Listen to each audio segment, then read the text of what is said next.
So welcome back. This is part 2 of our conversation today.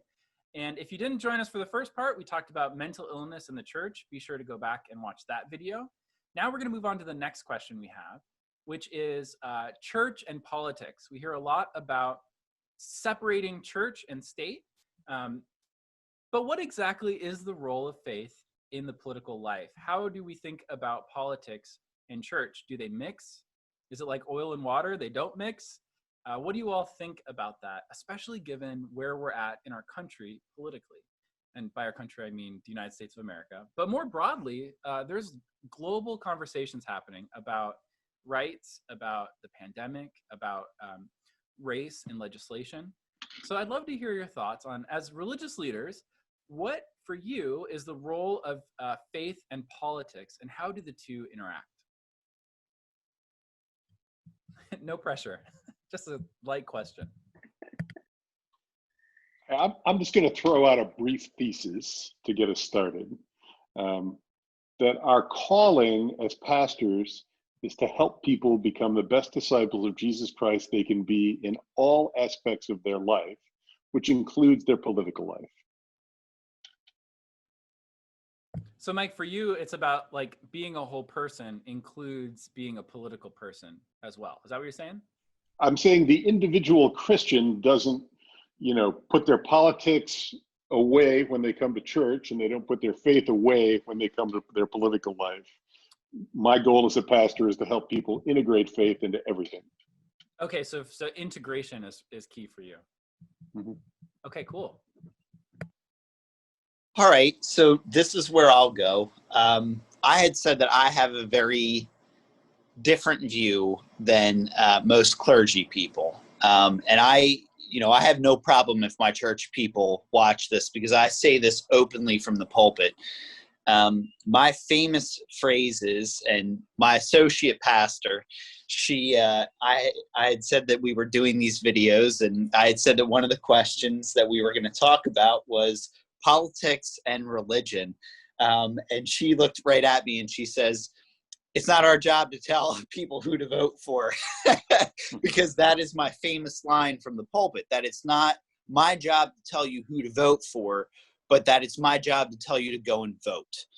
And so when people ask me in private, I remind them of, because I'm Methodist, Wesley's 3 simple rules, that we are to do good, do no harm, and to love God. And that you should carry that with you. So Mike, kind of in a way, we line up here, that you carry that with you into the to the polling place when you go and vote. But that also, that as Christians, we are to be a people that seek love, we seek mercy, and we seek justice. That is basically our calling from Christ.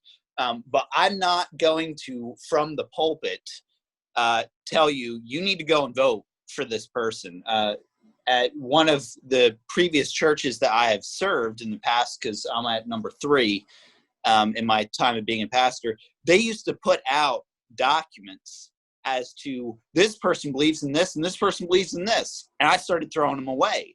And people started getting upset. And I just said, these are so one-sided. It doesn't even get into all the issues. I said, and we as a church do not endorse one person. That is not our job. Our job is to get people to go and vote. And they need to inform their own opinion, not based off of biased information. So anyway. So Josh, if I can just ask a question. Yeah. You've articulated what I think is the attitude of almost all pastors I know. You think that's controversial? We run in different circles, I think. It must be.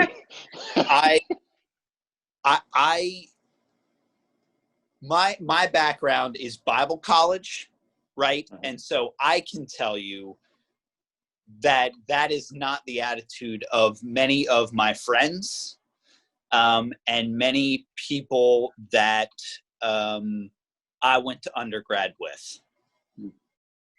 Yeah, I would actually say that I don't find that what you said, Josh. I don't find that controversial at all. And I'm pretty much in line with it as well. I think I was sort of raised and brought up in an academic culture.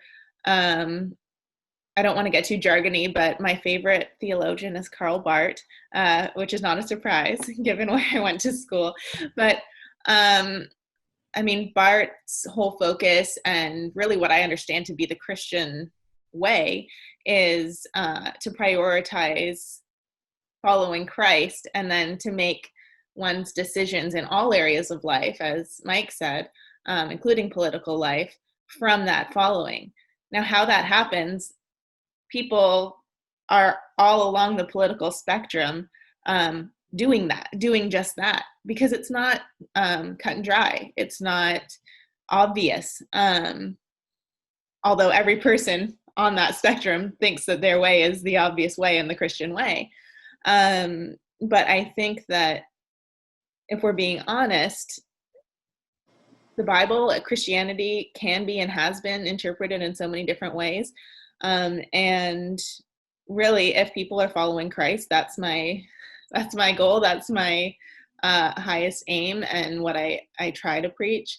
I'd say in more recent years, I've been more exposed to like very progressive views where maybe that's not considered enough, and people need this idea that people need to be preaching on social issues from the pulpit. And to an extent, I agree. I think that Jesus did some very clearly social, political things, and there's nothing wrong with speaking to those issues. But I think speaking up and speaking out for justice is extremely important. And I actually did that on Sunday, so I really can't be shooting myself in the foot here. But what justice looks like is going to be interpreted differently by different people in the pews. Or behind their own screens, as the case may be. Yeah, Emily, I think you hit on it. What justice looks like for different people is key, because I know for a number of individuals in my life, justice right now is defending the Second Amendment. Justice right now is defending free speech in terms of things that are being taken away, like the fact that Confederate monuments are being taken down. That right now for them is justice. And they are very, very heartfelt and serious in that Jesus would want them to go to the polling place with that in mind, that history right now is being torn down, and we need to keep that in mind when we go and vote.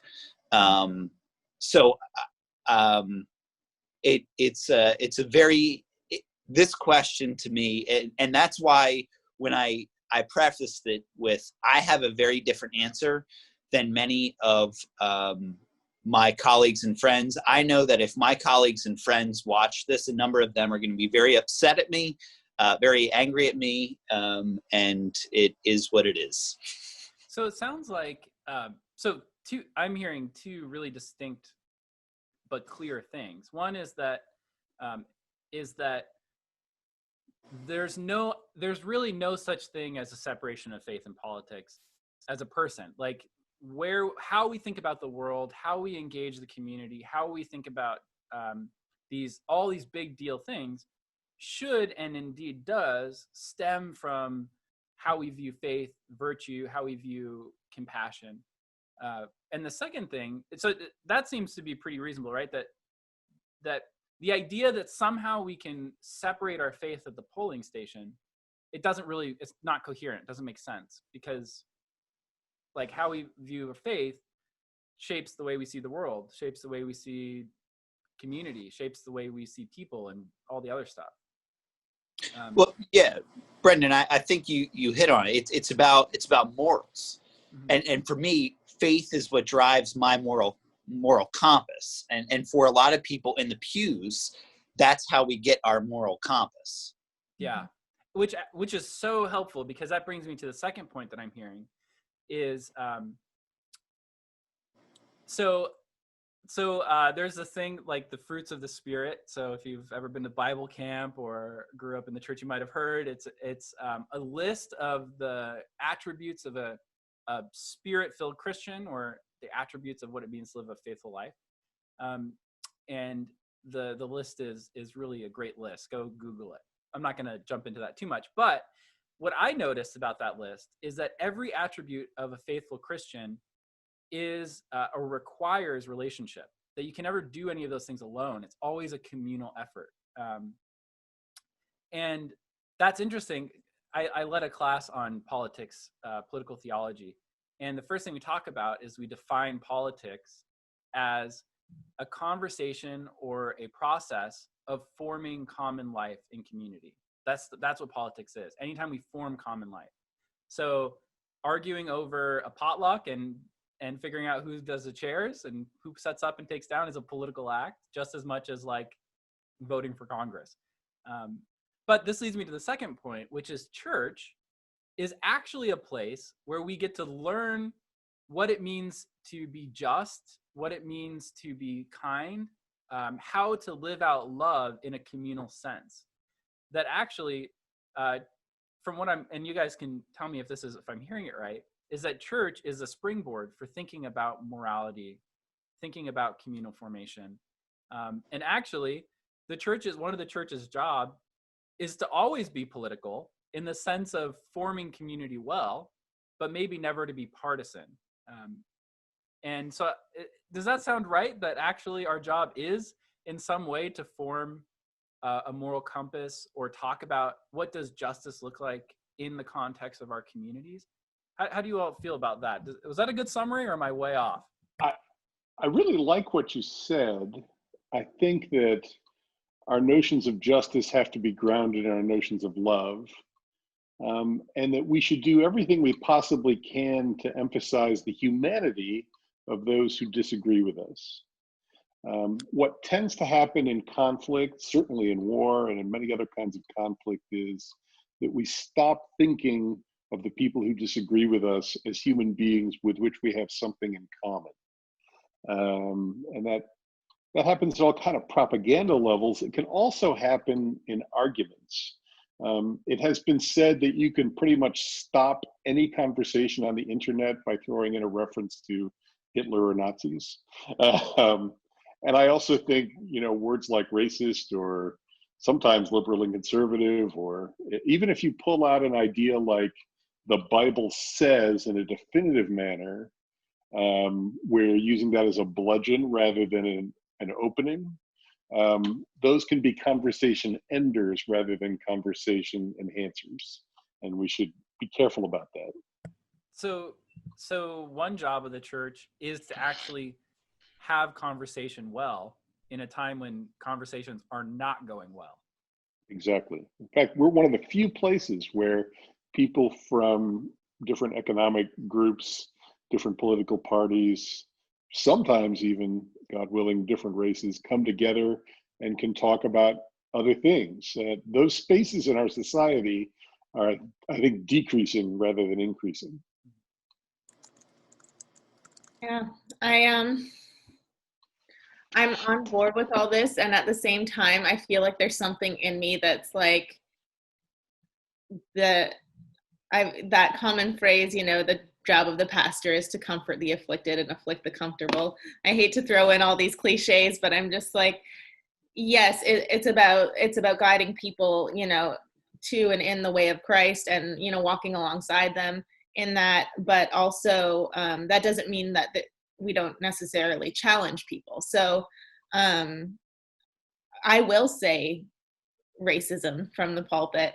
I won't say like, this is what's happening and, you need to do X, Y, Z, or Z, as I say, because I'm Canadian.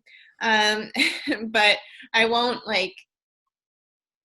say like, if you're a Christian, this is what you'll do. But I think it is important to be, I can't really articulate myself well, but I'm a political person with political leanings, and I can't pretend to go up and be some neutral thing that is free from all that. I can do my best to provide a balanced perspective and and guide people in the way that I think is faithful. But sometimes there will be political glimmers or, political implications to what I do say in front of people. And yeah, so that's just like a counterbalance to the attempt at neutrality, I guess. Emily, I'm curious if, as a Canadian, if there's any differences that you've noticed or like engaging in this conversation. To me, it feels very American. So I just wonder, is there any perspective from your background that might show a different glimmer of things? I like that word, glimmer. A little bit. So yeah, I think Canada, I haven't lived there in 5 years, but is generally less, excuse me, partisan, because there are a number of political parties, not just two main ones. And our voting system is different. So when we do vote, it's like things tend to move a little bit left or like a little bit right, not like this swinging pendulum that I find in the US. But in terms of politics and faith, we have a less formal separation of church and state in Canada. However, Canadian culture is much more secular than American culture. So even though that separation of church and state is not necessarily as strong on paper, culturally, the kinds of conversations that people are having in the United States, I remember being shocked when I came here. I remember hearing on the radio someone say, "Oh, it's going to be rainy tomorrow, so bring your umbrella to church." And I was just like, you'd never hear that on a Canadian like radio station, because you're not assuming that people are going to church. Like, it's just not. I'd say like the cultural things are much more secular, which is good in a way and bad in others, I think, to be honest. Thanks for sharing. I was curious. Yeah. So I appreciate what you said, Emily, because I love Canada. I moved there. I'm -30 kind of guy. So I serve a church that is very much 50% conservative, 50% progressive. And so from the pulpit, I have no choice but to live in this zone of neutrality. I have had people who have come in and have been guest speakers that have even just come in to do the blurb of communion, like for communion, what the communion offering is the next week. And people have walked out because they have just gotten just a tiny bit political either way. And people have just up and left. And I'm just like, okay, what is going on here? And it is an odd zone to have to live in. Now, granted, I've never really been a political preacher. I'm one of those people that generally leave it outside of my sermons, even because, again, I'm the type of person, I'm not going to tell you who to vote for, that type of thing. So it's a very, because you have brought up this idea of we each have our own way that we lean politically, and you're absolutely right. Like, I have my way that I lean politically, and it is hard in writing sermons, right? Like, I write basically 3 types of sermons, and I meld them together into one because I have to make sure that everything is removed in order for it to get the stamp of approval of the church that I pastor in, and not have people walk out on me weekly. But it's just it's an interesting dynamic where I'm at, because politics are very much a factor in the town here where I'm at. And I've really seen that here in 2020 with the whole mask issue. And it very much comes into the life of the church here. So I like that, bringing up the fact that people walk out. Oh yeah. And that's like a reality of being a religious leader is people might walk out on you. Like, and so I guess my question is, so for me, I encourage people again to think about virtue, to think about morality, to have a strong moral compass, to think politically and not partisanly, whatever that means. And so, like, one of my rules is people over things. Another rule is like looking at in the Wesleyan heritage, doing good and doing no harm. And so, challenging people anytime there's a big vote or anytime there's a political conversation to ask, like, is your opinion grounded in putting people over things and compassion and doing no harm? Like, let's start there and then build up. So here's my question. At what point for you all is it okay to let people walk out? Like, at what point does politics swing so far one way or the other that it is just mutually unintelligible with Christian values for you? So I guess my question is, where's the line in the sand for you? And at what point does the church, like, for example, let's go to the Nazi thing, because I know Mike was saying anytime you bring it up on the internet, it causes a killer. I want this to be a springboard, but at some point in the German society, the church had to say, this is where we start to speak out. And the same thing was true here at Jim Crow, segregation and laws. The church had to speak out. So at risk of showing all your cards on the internet, at what point for you is that sand in the line, or the line in the sand?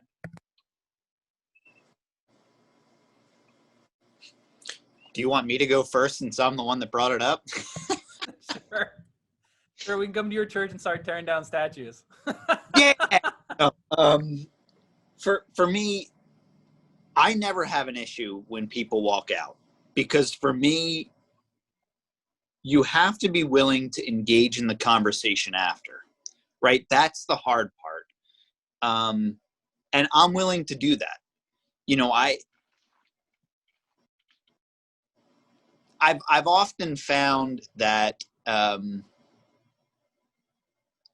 scriptures kind of speak, and there's, you know, we may get into this at another point when we talk about the hardest sermons that we have to preach. There's some weeks where I don't like the text that I'm preaching on because it's preaching at me. And I want to walk out. But the problem is I can't, because I'm uncomfortable with what the scripture is saying because of whatever is going on in my life at that time. But the reality is that if that person feels that they have been heard or whatever it is, and that enables a conversation to take place, then I'm okay with it. Because my hope is that if they have made themselves heard visibly, and this is coming from a learning experience, because we all have them as pastors, as individuals, whatever occupation we're in, hopefully we are learning, right? That is ultimately what we want. We need to be able to learn in whatever occupation we are in. Hopefully those people are willing to come back and engage in conversation. And hopefully I have done my job as a pastor where when I call that individual, they know that I am going to be open and that I am willing to listen to their side of things and that they will engage in dialogue with me. Now, thankfully, I'm at a place where I have that kind of reputation, and that's great. And that's what I look for. Yeah, I think it's really hard to say, on this issue, I'm happy to let people walk out, you know, and on this one, I'm not, or like how far in whatever direction. I think part of it depends. I think for me, it's kind of like a principle thing. Like if I'm saying what I believe to be the truest thing I can say about Jesus Christ, God and the Holy Spirit, you know, Father, Son, and Spirit. If I'm saying what I believe to be the truest thing about God that the church needs to hear right now, and someone walks out, I'm okay with it. You know, there are lots of true things about God that people don't need to hear every week. You know, that's preaching. You have to be selective. But I think that's kind of like the principle I work from. I also recognize, and I hate to bring up like language that can sometimes, that is often like construed as political, but I also recognize that everyone on this call has white privilege, to say, the least. And I think many, it depends who you are. I recognize that there are some people who can't hide from the issues of racism, right? And just being themselves in the pulpit, this is a life or death thing. So it's different, I think, depending on who you are, what you're willing and what you're privileged enough to allow to be your barometer, for what's controversial or whatever. I know, so I'm bisexual, so my partner is a woman, and that would be enough to make a lot of people walk out of a church, depending on the church that I'm in. So there's a line I can't really do anything about. But yeah, so that's just kind of like my lived experience, and there's more or less ease with different leaders in the pulpit, for what it's worth. So I've never had anybody walk out during a service, but I've had people leave the church. For Lucky me, you. I think it's quite an experience. Yeah.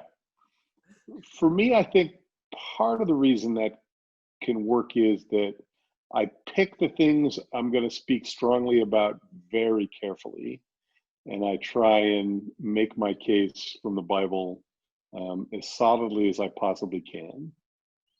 I guess the two examples of political issues that I address from the pulpit pretty directly would be a couple of summers ago, the current administration's policies of separating children from their families who are coming over our southern border. There was a lot in the news. And I feel like if you can't talk about the widow and the orphan, which are so spoken about people fleeing danger, seeking refuge, if that's not a biblical issue that you can talk about, I don't know what is. And I invited people to talk to their legislators about that. The other one was in 2003 when we were getting ready to go to war in Iraq. And I actually took what was a typical stand for many theologians in those days. I was in good company with Roman Catholic bishops and mainline leaders, that this did not fit any kind of notion of just war theory, and was not either good policy or morally defensible. And what helped me after that sermon was the retired pastor in the congregation, who was a veteran, stood up and said how much he appreciated it and led some prayer about that. So there was support from the community. So politics will get mentioned, alluded to, used as an example. That's not uncommon. But to take a really direct political stand and invite action has been fairly rare in my ministry. And I think, sorry, going off of kind of what Mike is saying, you have to pick your moments. If you're going to do it every week, it's the same thing. You can't beat people up every week. Nobody likes it. Otherwise, it feels like a boxing match.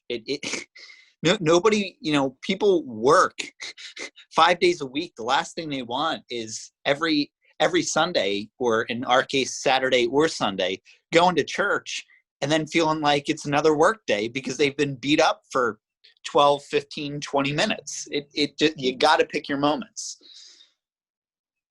Yeah, and I'll say, in getting to know the church that I'm serving right now, getting to know people, just individually calling them up, that's one of the things I've learned, that they come right out and say, I don't like it when church is political, and I'm like, oh, okay, well, we'll see. But I don't like it when church is political. There was a pastor here 100 years ago, not 100 years ago, but several years ago, who had our church on the front page of the newspaper every week, and you know, it was exhausting and da da da da. So like, yeah, I think there's striking a balance between giving the people what they want and maybe what they need. But I agree. I think if you're standing up every Sunday with a really strong political message, it's not doing justice to the gospel, I don't think. And it's definitely not going to be well received. So it sounds like for some of you, the line in the sand, or maybe I should say a preference, is there's a preference towards the church standing with the poor, the oppressed, the widows, the orphan. And that's sort of like, if there was a scale, the church starts with the people who are being harmed as sort of like, this is the side of the fence we're going to lean towards. And then from there, engaging in conversation, thinking through like, what does it mean to be a compassionate person right now? What does it mean to be like, so Mike, I appreciate you bringing up war, because that's sort of a near and dear conversation in my heart. And violence at large is something I think about a lot. And I remember a church, so I'm not going to name the church, but it was a big church in Texas, and it was right when Syria was falling apart. And a lot of people had bad information about why things were happening the way they were. And, you know, surprise, surprise, bad information still around. And I watched this video of this pastor at a mega church saying, we're going to bomb and I can't remember if he used the word HE double hockey sticks or if he used the word heck. We're going to bomb the heck out of them. And then the congregation cheered. And I remember thinking, first I thought, this guy's willing to literally damn people to a fiery death, but not willing to say the word hell. So he's willing to create hell. He wants to vote for that, whatever that looks like. He's not even willing to say the word. And I thought, what weird politeness factor in that. And then the second thought was, how is it that like at any point a church could cheer? And it really made me stop and think, at what points do I cheer at the demise of others?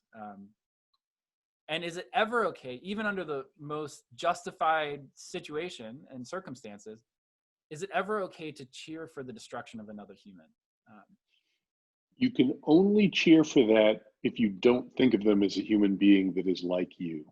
Yeah. If you've dehumanized them into some kind of an abstract symbol or problem, then you can cheer. Yeah, we only ever bomb monsters, right? We never bomb a father Right. or a mother. We never bomb a child. That's such a great point. And I think that no matter where the political spectrum lands at your church or congregation, it sounds like the task of the religious community is to say, yeah, there's evil in the world. Yeah, there's all kinds of injustice and oppression. But we have to start from the fundamental truth that we're talking about human beings first. Mm-hmm. And that usually leans towards the people we're oppressing, but sometimes it's how we talk about enemies too. And maybe that's a good line in the sand, is the moment politics becomes dehumanizing, the church can no longer engage in that. And that, I hear it all the time right now. Yeah. Democrats are like destroying the world. Republicans, Trumpers are ready to start the next fascist state. And like, there's a lot to talk about, a lot of truth to start sifting through. But one thing is for sure, it's that I know Trumpers and I know progressive liberals, and both sides of that spectrum, those are human beings. Mm-hmm. And maybe that's where we draw the line. Yeah. Sounds good to me. All right, we've solved it. If only I'll just forward this video to the president, and we'll be good to go. Well, thank you all so much for engaging in this conversation today. I hope for those who are watching, it's been helpful, and you get to be a little fly on the wall in conversation that pastors normally have in private. And until next time, thanks for joining us.